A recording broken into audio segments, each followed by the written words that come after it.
Anatomy of a Phenomena, a social studies report for grade 10 by Lloyd and WSJ. The connection between Aboriginal folklore and floaters was explained when an ethnologist from the University of Toronto interviewed an elderly wharf rat named Ayrton, who related the following information in 1885. Back in them olden days, there was an Indian conjurer named Wendat, who could do some powerful magic, like foretell the future or talk with the spirit gods. Another thing he could do was separate his head from his body, in order to travel on the night winds and spy on people. They would bind him hand and foot and lay him inside a tent, with just a hole in the top, for the head to get out, I suppose. The tent would shake and you'd hear him mumbling inside, but when they lifted the flap, the body was there, all trussed up, but his head was gone. I seen this for myself when I was just a little gaffer. Then, later, the tent would commence shaking again, and then Wendat would emerge and tell what he saw. There was a number of them could work the magic, kind of occult-like, and there were some whites initiated into it as well. Not that I know who they was.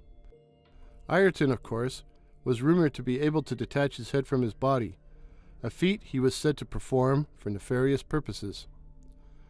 Whatever the truth of the rumors, what is known for certain is that Ayrton was found dead, minus his head. From the August 5th, 1885 edition of the Oakville Journal.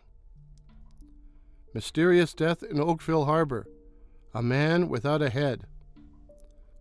The normally peaceful environs of the Oakville Harbor have been thrown into turmoil by the sensational discovery in the early hours of the Sabbath morn of the headless body of the notorious ne'er-do-well and local character Albert or Ab Ayrton, which was discovered sprawled out near the Coast Guard station by night watchman Purkis. The good official at first believed the old toper to be under the weather, but on attempting to wake him, was horrified to ascertain that he was shaking a headless corpse. The watchman roused the waterfront with his cries for assistance, and was soon surrounded by a crowd of frightened onlookers, amongst them Constable Heath. A quick search of the immediate vicinity failed to disclose the missing capitulum, which is presumed fallen into the lake. The condition of the corpse has caused additional confusion. Whilst a puckered orifice appears in the area where the head and neck is attached to the trunk of the body, there are no obvious signs of decapitation or violence. It is fervently hoped that coroner Dr. Abbott will be able to bring light where all is currently in the most profound darkness. From the August 12th edition of the Oakville Journal. Ayrton died of natural causes, head found far from the rest of the body. A coroner's jury, convened on Wednesday last in the taproom of the Oakville House, returned a verdict of death by misadventure in the mysterious death of Ab or Albert Ayrton, the notorious local wastrel. Testimony from Dr. Abbott indicated the deceased expired from heart failure, the result of many years of hard living.